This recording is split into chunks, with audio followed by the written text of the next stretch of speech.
never forget about that experience. It will live with me literally forever.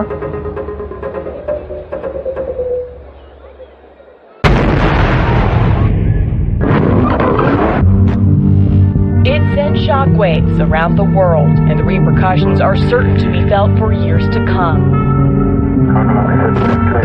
When the children started talking about robes and candles, you could see that it had to be satanic. We are continuing to examine evidence, following up on substantial. Wanted by the FBI as a criminal instead of a victim. The shocker, it was stunning. I have seen ambulances. I cannot tell you if there have been any injuries. It was an evil act of terror.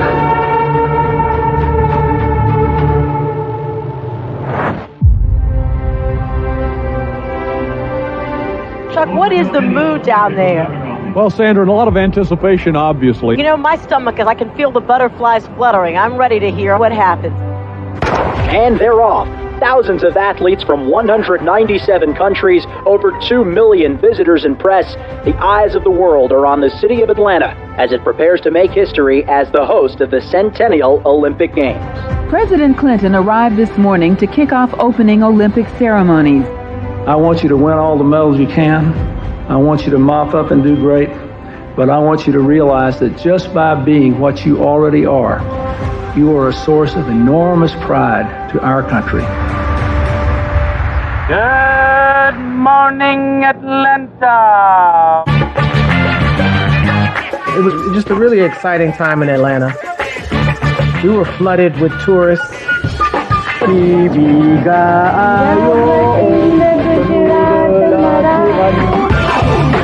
All the activities were being flashed across the news stories every day, every night.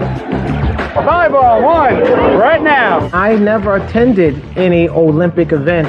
The tickets were hard to come by. That's why Centennial Olympic Park was such a great opportunity to enjoy the Olympic festivities. Today at Centennial Park, there were spontaneous displays of national fervor. There was a stage and there were multiple performers. The world is here. It was just a buzz of activity. Atlantans are very friendly. We just find the security is a bit of a grind, but I suppose it's got to be there.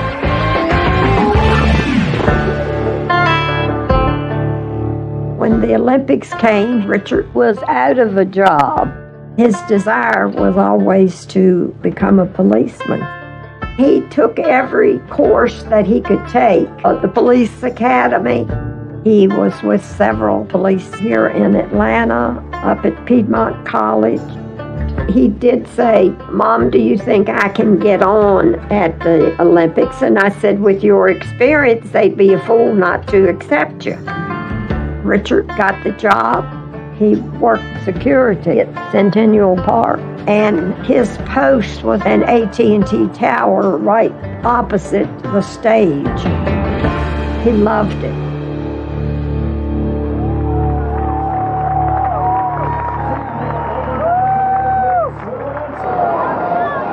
My coworkers convinced me to come out on the evening of July 26th. It was incredibly festive and everybody was happy. I've been watching the Olympics ever since I was a child. You can feel the excitement in the air. That's the only time in my life that I would ever get to experience that.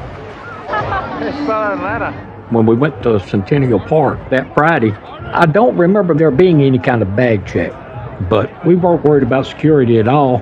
The atmosphere was great. No trouble. It was just a good vibe. Party of the century, baby! Yeah, yeah! We definitely took security seriously. But nobody at that time worried that someone would really have the nerve and desire to disrupt the international games.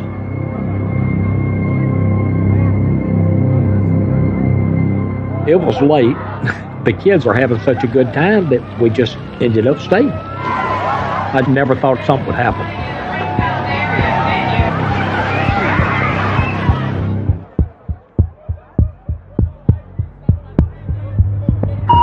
What is your emergency? There is a bomb in Centennial Park. You have 30 minutes. We know the address of Centennial Park. I just got this man call talking about some kind of craziness that there's a bomb set to go off in 30 minutes at Centennial Park. Oh, Lord, child. After a few hours of walking and talking and laughing, I said, hey, y'all, I have to get back and go to work. I'm tired. Let's head back to the car. We had come from behind the stage area. We were right in front of the rail, there where the band was playing. The band was Jack Mack and the Heart Attack. I'll never forget that.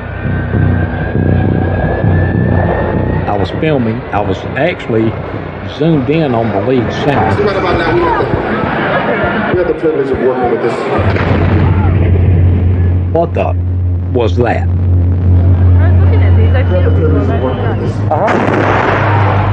I felt the wind move from left to right, and I just felt like a little punch in the leg. That's the loudest explosion that I've ever heard. The phone rang, and it was Richard saying that there had been a bomb. He was okay, and he was doing fine.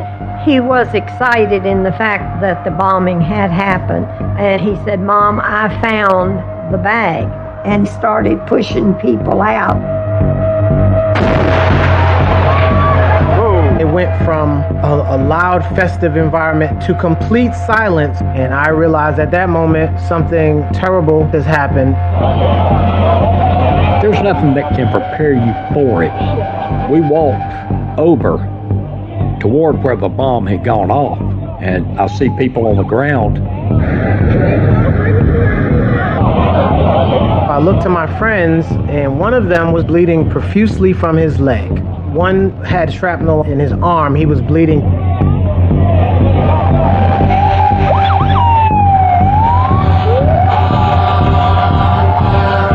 You hear people, you hear them hollering, you hear them screaming. There were a lot of people that got hurt. I had to check myself. Oh, wow. The left side of my jeans was soaked with blood. And I lift up my right leg, and it looked like just a chunk of skin was just missing from the back of my right leg. They started to apply pressure, and I guess that's at the point when someone took a photograph.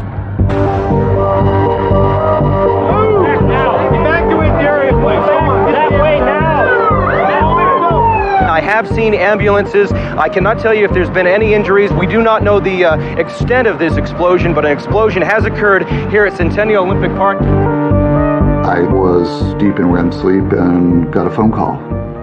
Something has happened in Centennial Park. You need to come in right away.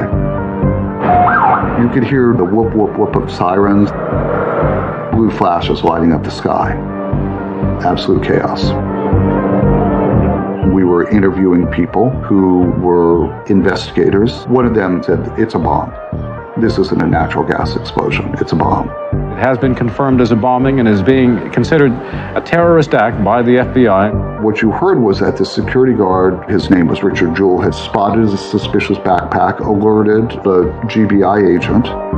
We were very lucky that a very alert security guard saw what he recognized as suspect, reacted positively, did exactly the right thing, ordered people out of there, summoned help from other police. It was exactly the correct thing to do. This guy might be the story of the games, the hero who prevented dozens of people from dying. And I turned to somebody behind me who was with our guest bookings unit and said, find him.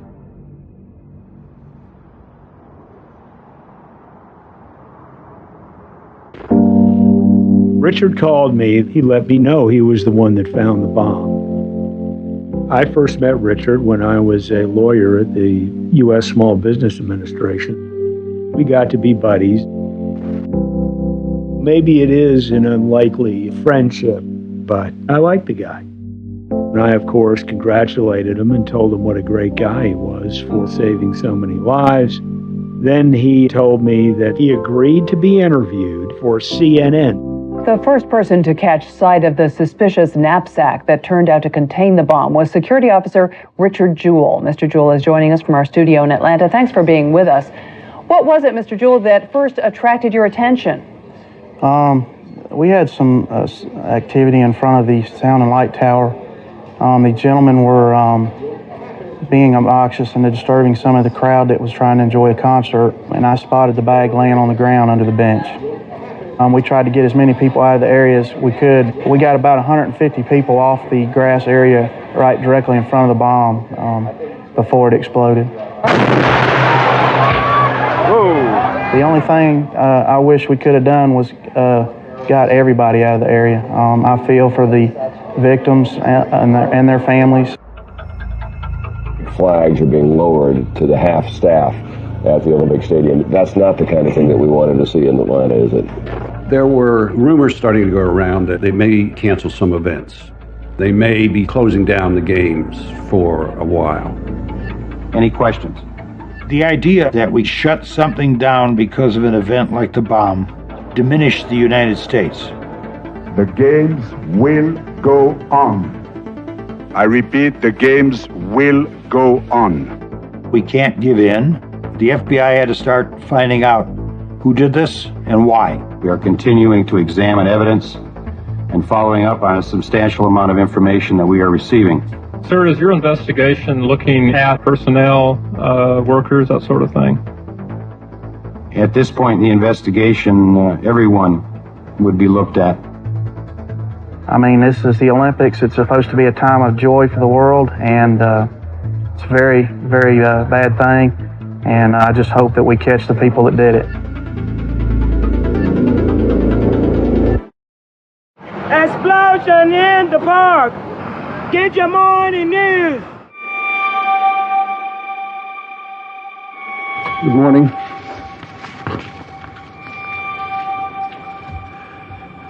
The bombing at Centennial Olympic Park this morning was an evil act of terror, an act of cowardice that stands in sharp contrast to the courage of the Olympic athletes.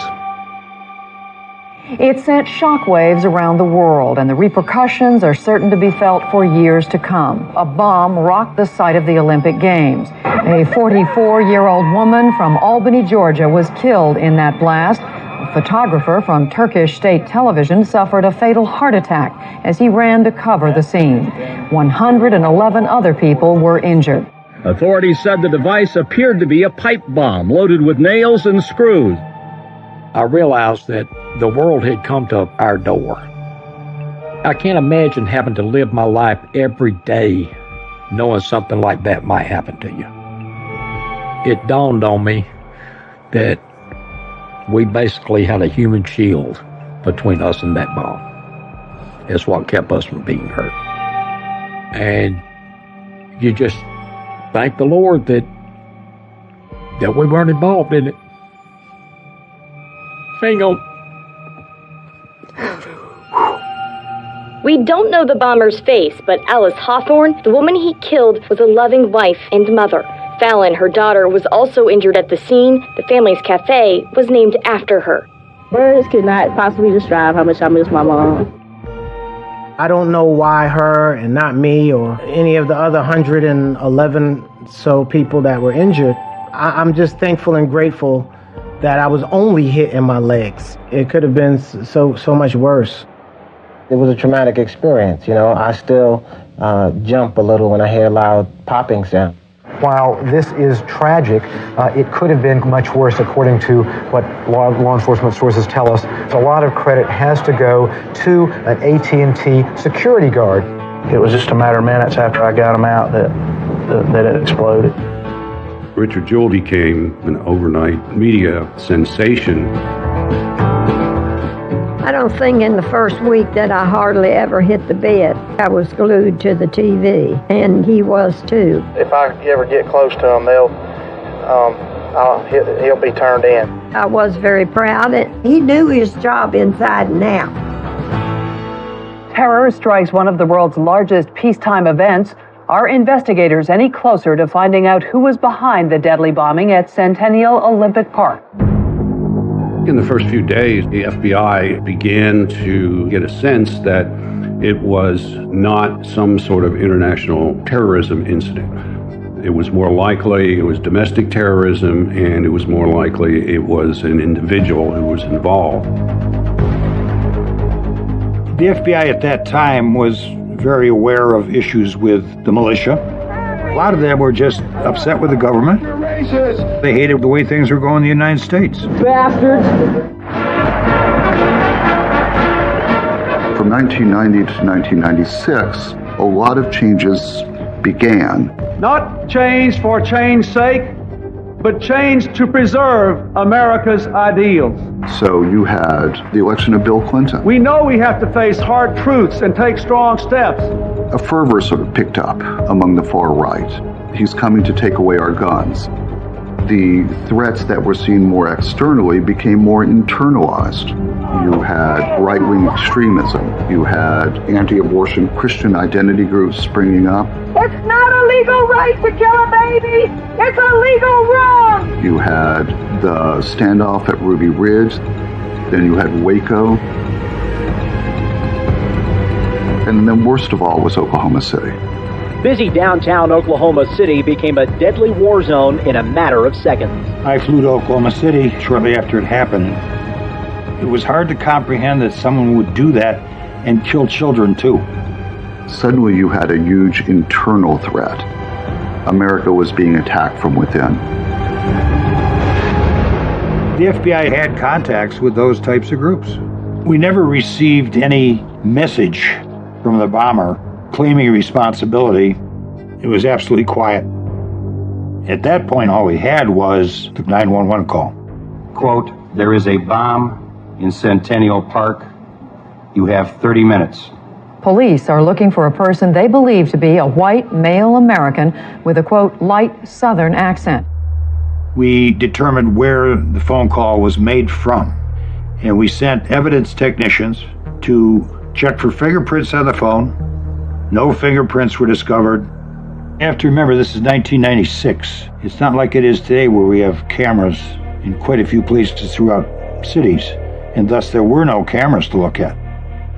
We continue to be interested in hearing from anyone who may have been in that area and who may have heard or seen something at that time, approximately 1 a.m. We had some people come in from Quantico to see if they could provide a profile for us. Unfortunately, they didn't have much to work with. 25 to 35 years old, someone who's looking for attention, partially guesswork on their part. It's a common thing that someone who is involved in a crime reports it. Look at what happened at the LA Olympics. There's graphic evidence this morning that all those fears about terrorism at the Olympics were not misplaced. An alert Los Angeles policeman last night found a ticking time bomb aboard the bus carrying baggage for the Turkish Olympic team as the bus was being unloaded at Los Angeles Airport. The bomb was found underneath the bus. A police officer found it and said he defused it. And it turned out that the officer who noted it and got people out of the way is the one who put it there. Officer Jimmy Pearson has allegedly confessed to planting the device so that he could later find it and impress his superiors. So it's not uncommon that people do something to draw attention to themselves.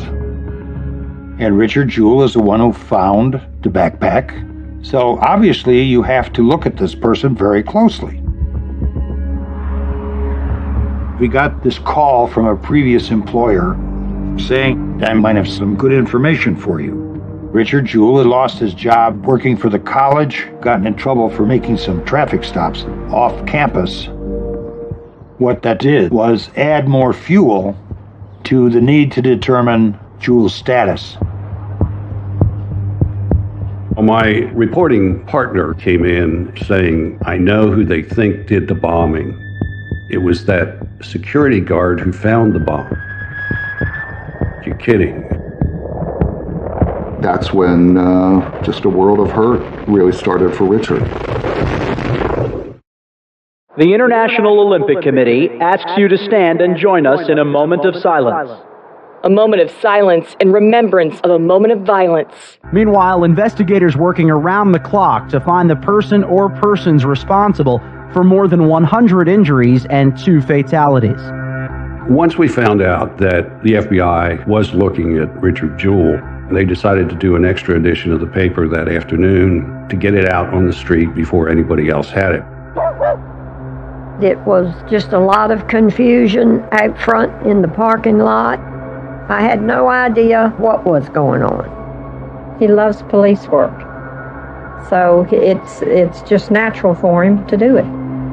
The media were already camped out at Jewel's apartment. We don't want to ruin any opportunity to continue the investigation of him. D, what are you guys doing here? A short while ago, two men arrived at a Buford Highway apartment. At least one of them we recognize as an FBI agent. A short while later, they come out, and so did the man identified as Richard Jewell. Mr. Jewell was asked to come in and do an interview. What is it? Are they letting you go to work? They're letting you go to work. You're free to go. Yeah. What do you think of the appearance that people now feel that you are a prime suspect? He wasn't under arrest. He came in voluntarily, had his own vehicle. Did they tell you now not to leave town? No. You're free to go wherever you want? Yes. Okay. I'm not a suspect. It's the latest story in town. I saw in Atlanta Journal special edition newspaper the headline that said, FBI suspects hero guard may have planted bomb. I was aghast. He came in for the interview. I'm a special agent with the FBI. Someone had told him that for training purposes, they'd like to film it. That would have gone to the psychological profiling people. I'll present you with this form. I'd like you to kind of read it over. Tell me if you understand everything that's on that form. I was on the phone with the director, and he said, give him his rights. I don't know if I should call an attorney now or not, because I don't know if this video is for, I don't know if I'm being investigated for this, or if this is for what you had told me it is for. Would it be all right for me to call my attorney? They put him on the phone, and I said to him, have you read the newspaper? It says FBI suspects hero guard may have planted the bomb. What do you think about that? And then I told Richard to get his ass out of there. An Olympic security guard is a suspect in last Saturday's bombing, according to a special edition of the Atlanta Journal-Constitution today. The guard's name is Richard Jewell, a 33-year-old former sheriff's deputy.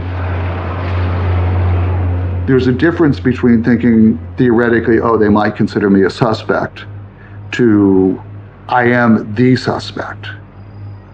And I think it probably didn't even dawn on him until he saw the sea of reporters waiting for him. Let him out, let him out.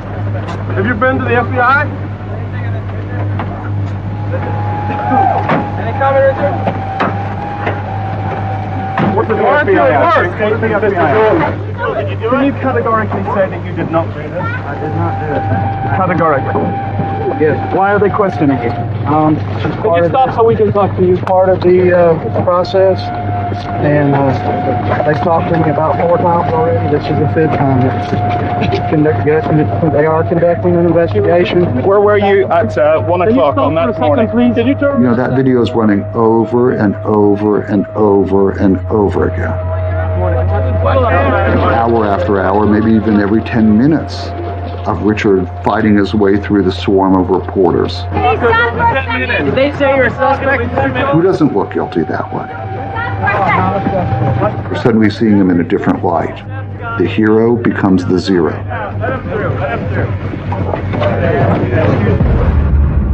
You could tell that he had a lot on his mind, and he said, Mom, don't ask me another question, and I didn't. I'm sure everyone that works in the area or that came by the area is being investigated. How does it feel on one hand to be treated like a hero in the morning and then find out that the FBI considers you a suspect? Well, to be honest with you, hearing that from you, y'all, I don't know if that's fact or fiction until I speak with one of them about that. Do you have any way of knowing why they would consider you a suspect? No, I have no idea. Did you do it? No, sir, I didn't do this. By the time that I got there, he and Bobby were basically shell-shocked. That every single TV station was blaring out that he was the suspected Olympic Park bomber. Jewell reportedly fits a classic bomber profile. Single male, a drifter cop, fired from at least one job, turned security guard, and suddenly is a hero for discovering a bomb. You turn around? Where were you? I told him I want to know, did you do it? And he said, absolutely not. And I believed him. I told all the reporters out there that they were Barking up the wrong tree with this. No, I don't think Richard will be arrested. But then the next day, the FBI got a search warrant. Richard Jewell sitting by as federal agents put the screws on. The media made it a big search. It is a painstaking process, looking for the smallest piece of evidence. It was a search, something that the FBI does 1,000 times a day. It was a hell of a show that the FBI put on when they searched this place. They took over my apartment. They just tore that place apart. They took the flour out of my Tupperware, the sugar out of the Tupperware. It's a wonder they didn't take the damn food out of the refrigerator. I was so mad, so insulted, so humiliated before the world that they would do this to a human being. But they did. This search is part of an ongoing investigative process and does not indicate in any way that Mr. Jewell has been charged with a crime under our system of justice. Mr. Jewell has been fully cooperative. We emphasize that neither the issuance of a search warrant nor the execution of it constitutes evidence of guilt. A 33-year-old security guard who friends say pursued publicity, attention. Tonight it all pursues him. Our posture on this was to cooperate. It should only take a couple of days and this storm will blow by. Have they found anything inside to your knowledge? No, and I don't think they're going to either. And frankly, we welcome this because then this thing is going to be over. That's what we're looking forward to. I wanted to know, why are they doing this? What is it that I don't know? There's got to be something besides the fact that this guy found the bomb. When Richard Jewell's mother, Barbara, returned home tonight, cameras rolled, reporters watched. The Jewell second-floor apartment, a revolving door of FBI agents. From then on, it was, excuse my French, extreme hell at our place. Reporters from around the world who came to cover the games were covering the bombing story instead. The FBI have searched the home of the security guard who originally alerted police to the bomb in the Centennial Olympic Park. You couldn't go out the front door. You couldn't go down the steps. This is Jewell. How's your son holding up? They were as desperate vultures that I have ever seen. Jewell had a sheriff's deputy's badge from Habersham County, but it turns out he was never a certified officer, just a jailer. Every day something else would come up, and I guess the best had gotten of me. And I said, Richard, did you do it? Then he said, oh, Mom, give me a break. You know I didn't do this. But, you know, I'm going, why were they doing this? After a while, it's like, F you, man. What's your feeling about this? I think that Richard Jewell's getting screwed. It was time to take the offense on these guys, and that's what we did. An innocent man is still being crucified. We put together a team of people. We got the FBI's own former #1 lie detector guy. We got Richard to do a lie detector test. Did you do it? Can you categorically say that you did not do it? What was it, Mr. Jewell, that first attracted your attention? Categorically. And the results of that were unquestionable and conclusive, so my conclusion was that he's totally innocent of any connection with that pipe bomb that went off in the park. The big turning point for me came when one of our reporters decided to walk from the phone where the 911 call had been made down to the Olympic Park to see if Richard Jewell could have made the call and then walked to the park in enough time to warn people away from the bomb.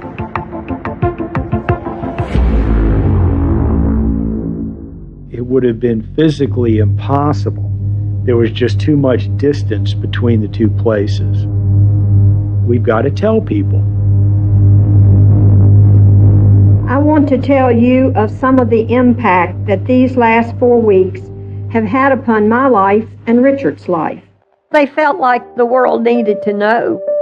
I am also here to make a personal plea to the President of the United States and you to help us end this nightmare so that we can begin to pick up the pieces of our lives and move forward.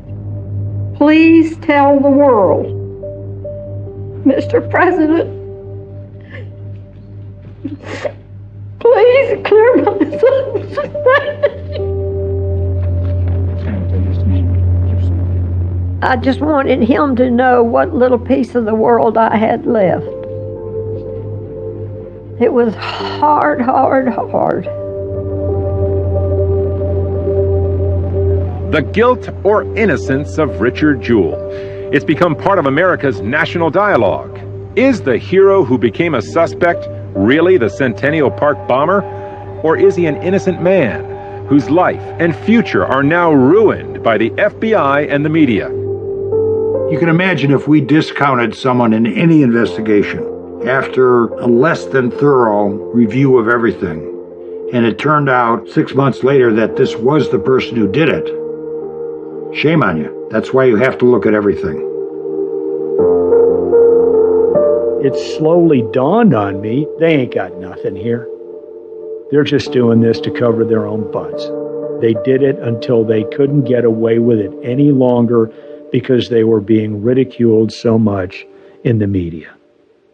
They finally had to give it up. It was in October when my cell phone rang, and it was Watson saying, "It's over." And we all had a small prayer for that. It was a long time coming as far as I was concerned. It was an emotional Richard Jewell who spoke to reporters after being formally cleared of any involvement in the Atlanta Olympic Park bombing. In its rush to show the world how quickly it could get its man, the FBI trampled on my rights as a citizen. In its rush for the headline that the hero was the bomber, the media cared nothing for my feelings as a human being. For 88 days, my mother lived a nightmare too. Mom, thanks for standing by me and believing in me. I love you. On October 26, Jewell's name was officially cleared, but no other suspects have been named. Sources say FBI morale is at an all-time low in the trenches of the park bombing investigation. Countless men, hours dedicated to Richard Jewell as the prime focus, have been in vain. If you let yourself get down because a case got away, you can't keep doing your job. So you're going to continue doing everything they can to resolve it. We have made a lot of progress in the investigation, but we still continue to seek the public's assistance in this case. But at that point, the bomber never did another bombing. Possibly that person could have gotten away with it.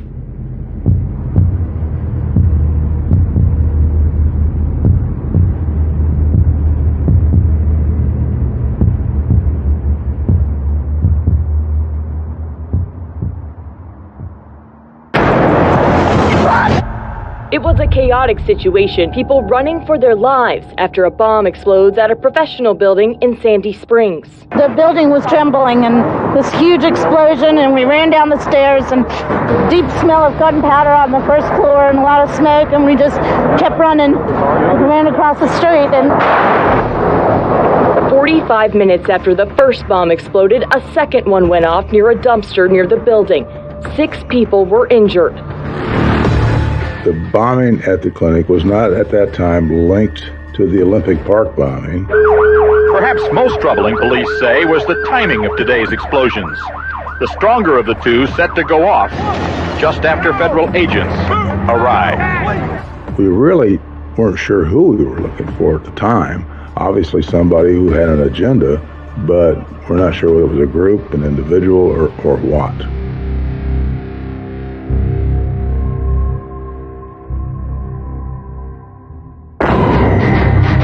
The latest attack happened outside a northeast Atlanta gay and lesbian bar. Several were injured, no one was killed. A second device was also planted outside the club. After the bombing at the Other Side Lounge occurred, it seemed to me that it was the same type of bombing at Sandy Springs Clinic. The devices were very similar. We were able to determine that the sheet metal in each of the devices came from the same foundry, but they also used the same sheet metal as did the Olympic Park bombing. I was really surprised. They all came from one sheet. After months of investigating these bombings, why are you now confident that there may be a link between them? Well, we believe there's a strong possibility there is a link between them, Matt, and it's based on forensic evidence. The urgency was to convince everybody that as long as there were abortion clinics, as long as there were gay and lesbian nightclubs, there was a good possibility that this was not over and that we continued.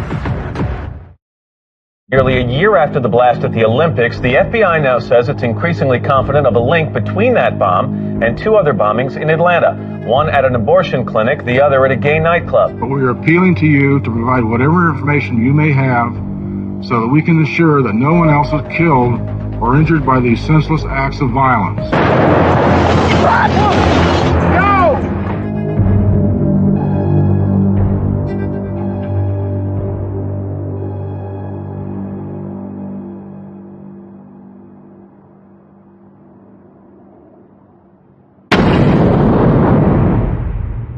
Packed with dynamite and nails exploded outside a Birmingham abortion clinic. All the way back. It killed a security guard and maimed a nurse.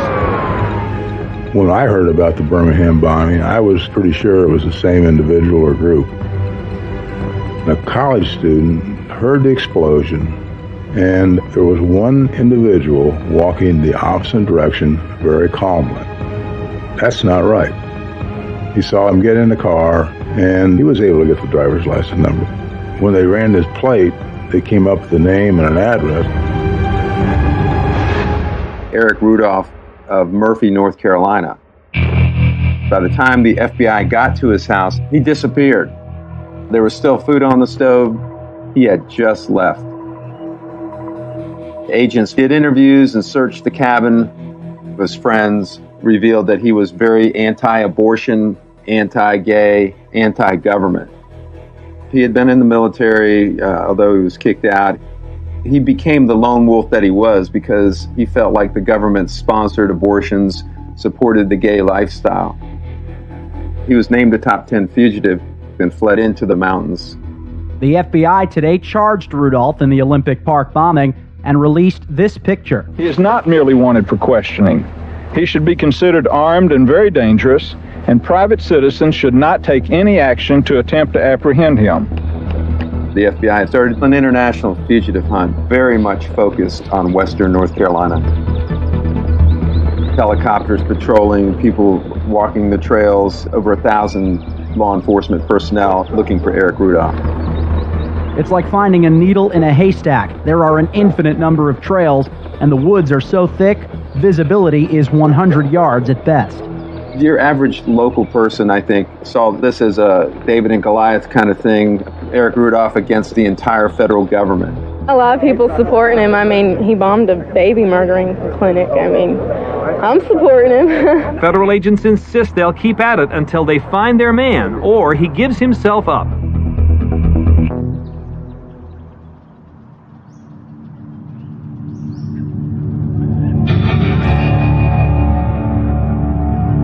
Jeff Postel had been on the force about 8 months. He's patrolling the parking lot of a local grocery store in Murphy and sees someone hanging around the dumpster area. He really didn't have any good reason to arrest him, but he stopped him and took him into temporary custody at that point. Rudolph was located pilfering through a dumpster in Murphy, North Carolina. Rudolph's identity was confirmed by FBI this morning. He was a little bit arrogant to begin with, but at some point, the air came out of him. Rudolph now admits he committed the infamous Olympic Park bombing, as well as 3 other bombings, killing 2 and injuring more than 100 people. Rudolph said he bombed the Olympics to, quote, embarrass the Washington government in the eyes of the world for sanctioning abortion. Rudolph will be sentenced in July. He'll serve a life sentence in a prison run by the government he hated. When Rudolph admitted to it, we kind of laid down that Richard was telling the truth. But I wish he had come clean a long time before that. You know, there's still people to this day that when they're asked about Richard Jewell, it's like, oh, he's the guy that was the Olympic Park bomber. Oh, he's the guy that got away with it. I worry that we've not learned the lessons of Richard Jewell, and what makes it worse now is we're in an environment with social media. The rush to judgment is quicker. Before, it was a screw-up of the FBI that was amplified by the media. Now it seems we don't even need either of those people in the game. Of course I thought about it. We found Richard, we put him on the air, and we set off that chain of events. I started writing a letter of apology to him, and I felt horrible for never finishing it. Even when we got things right, we did wrong by you, and I'm sorry. I don't regret the article that we did. The only thing that I regret is that we were not able to put that all of our information was coming from law enforcement sources. Richard, unfortunately, was caught in this perfect storm of events. If this had happened anywhere else other than the Olympics, it wouldn't have gotten anywhere near the notoriety that it did.